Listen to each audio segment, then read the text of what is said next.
Star Athletics is a training group for some of the fastest athletes in the world, which is why it's really not a surprise that Christian Coleman trains with them. And it's also not surprising then that when they decided to host an open meet, when they ran the men's 100, Christian Coleman was on the starting line. But he was not the only one, because remember when I said that meet was open? They actually let some high school kids in there. And Maurice Gleaton Jr. is not just any high school boy. He showed up to run the 100, and they actually put him in the first heat of the preliminary rounds with Christian Coleman, among other fast men, and trust me, I'll get to that in a moment. But Maurice Gleaton Jr. ran 9.87 seconds in the 100 to win that heat, when nobody else in it broke 10. To clarify, the race was slightly wind assisted, so it won't go on official leaderboards if that's what you care about. But you have to understand, he beat them, and that is what really matters. To put it in perspective, Christian Coleman was not the only man on the line, because even though he is, well, as far as I'm concerned, one of America's fastest men, he hasn't been running all that well in 2025. I'm expecting that to change in the coming weeks, but it hasn't changed yet. So, who else was in the field? Cravon Charleston, who was the American champion in the 100 back in 2023. That is the race where he had to beat Christian Coleman and Noah Lyles to get that victory, along with Kendall Williams, who has been there in the USA Championship Finals multiple times over the past few years in the 100. Olympian Terrence Jones Jr. was also in the heat, but he's most well known for being the collegiate record holder and NCAA champion in the 60-meter dash. Again, that was in 2024. And Jalen Slade was also in the race, who was a sprinting phenom in the past, even if he hasn't been quite that fast up until recently. But it is good to see him back on the track. They actually did run a final after all of this, where Maurice Gleaton Jr. won the final and ran even faster. But you ain't gonna find legit results for it because he actually false started, so he ran that race under protest. So even when you see the results, and notice that Christian Coleman and Brandon Hicklin for that matter ran fast. Technically, Maurice Gleaton Jr. ran even faster, by 1/10 of a second. Now that that is out of the way, because that is what actually happened. What does it all mean? Because Maurice Gleaton Jr. has been on my radar for a while. When he was coming out of his sophomore year of high school, I actually had him as the number 2 recruit in the entire nation for that class. That was all the way back then, again, across all the events. And coming out of his junior year, he was still on my board. He just was no longer that high. He was inside the top 10. He just wasn't that high. So here we are, towards the end of his senior season, where the re-rank is coming. I still have him inside the top 10, and we're going to see how the chips fall. But it really was kind of going back and forth between him and Braden Deshaun Williams, who are both Georgia commits, on which one of those is the best sprinting recruit in the nation. If you're asking me right now, I think you got to give it to Maurice Gleaton Jr., not just because of what he's done in this race, but because of his success in the 100 and the 200 outdoors. Because I'm pretty sure he's going to be there at Nike Outdoors again. And if you want to win that championship, you're going to have to go through him. But we're seeing high school kids, like Maurice Gleaton Jr., who is now representing against professionals. I mean, we've seen it in the past. But when we say, what does it all mean? People really want to know. Like, okay, now that he's in the race, and it might have been low stakes, but I'm pretty sure when that gun goes off, nobody has a plan on losing, especially not to a high school kid if you're on a pro contract, like Nike, Adidas, or whoever. So when it does happen, I can't blame the world. I can't blame the track and field community for, asking the question, like, should these kids go pro, and how fast are they really, and could they represent at Worlds for Team USA? Like, all of that is legitimate. But I think the real shift here, and this is just, my honest assessment of what's going on. If you just go back and look at the field that Maurice Gleaton Jr. actually ran with, you get a sneak preview of what the different options are for the future of his career. But if you're new here, I want to say thank you for even making it this far into the video. And I'm Coach Rob, the founder of SCARecruiting.com, where I rank the best track and field recruits across the entire nation.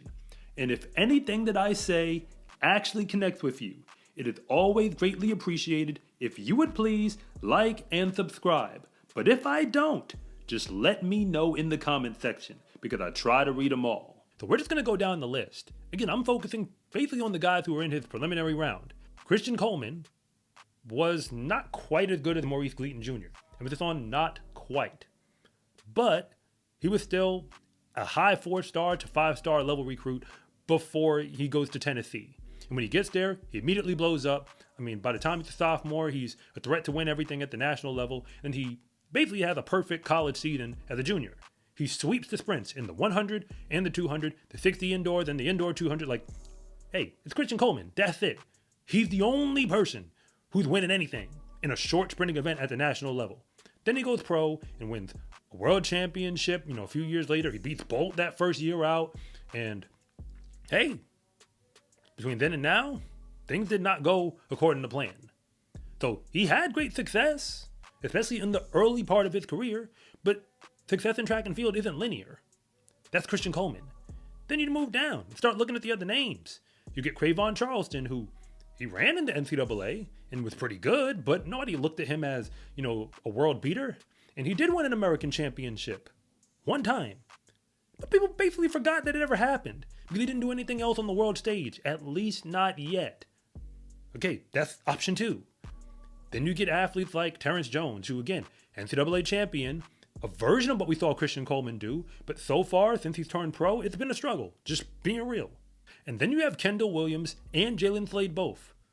They were sprinting phenoms. They were Maurice Gleaton Jr., like in their recruiting classes. That's who they were. And now they're in a, sprint series race like this, losing to the next phenom. I mean, hey, it is what it is. Like, these things happen. I mean, Jalen Slade with injuries that really took him out. And Kendall Williams, he's been out here on the circuit. He's been running, he's been competing, and he's been pretty fast. He's just normally not all the way in the front of the race when we're actually paying attention. I mean, again, no shade, just being honest.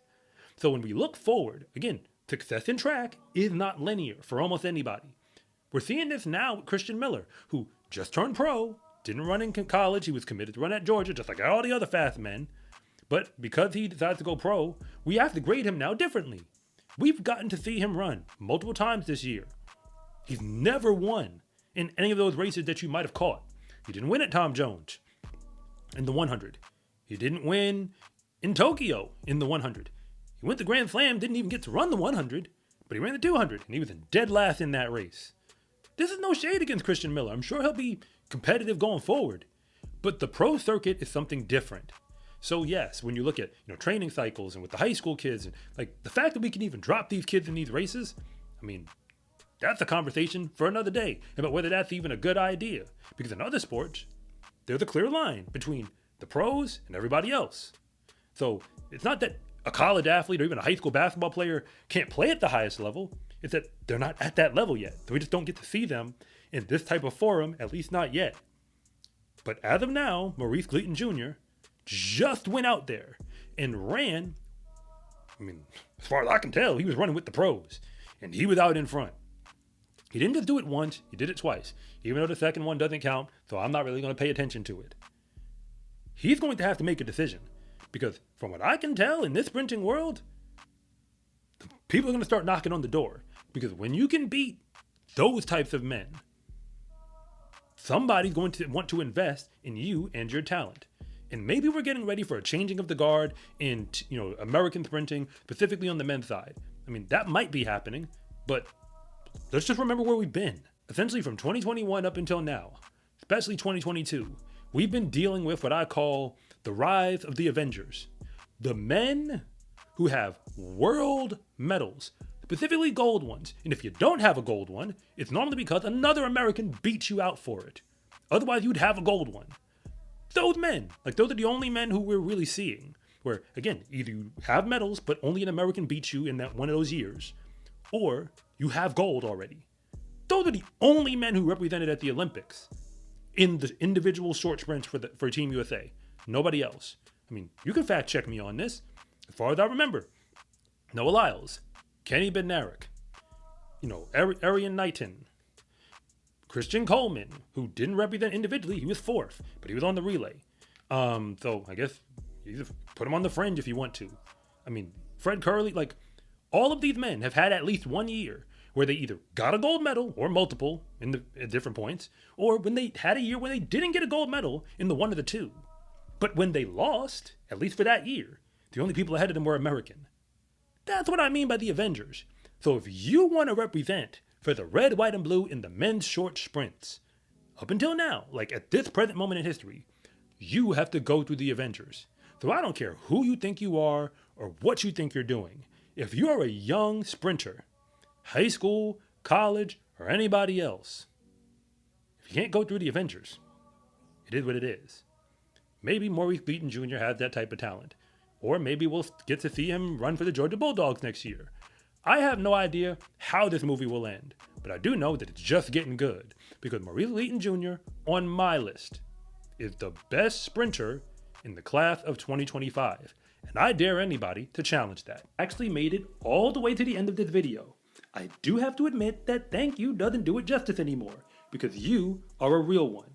And if you want more from me beyond this video, on scarecruiting.com, you can get a ton of resources, like my free recruiting guide, online courses, and much more, including the option to meet with me one-on-one, where my specialty is helping you figure out which schools might actually be the best fit for you. And if nothing else, and you really just want to see more content like this, it is always greatly appreciated if you would please like and subscribe.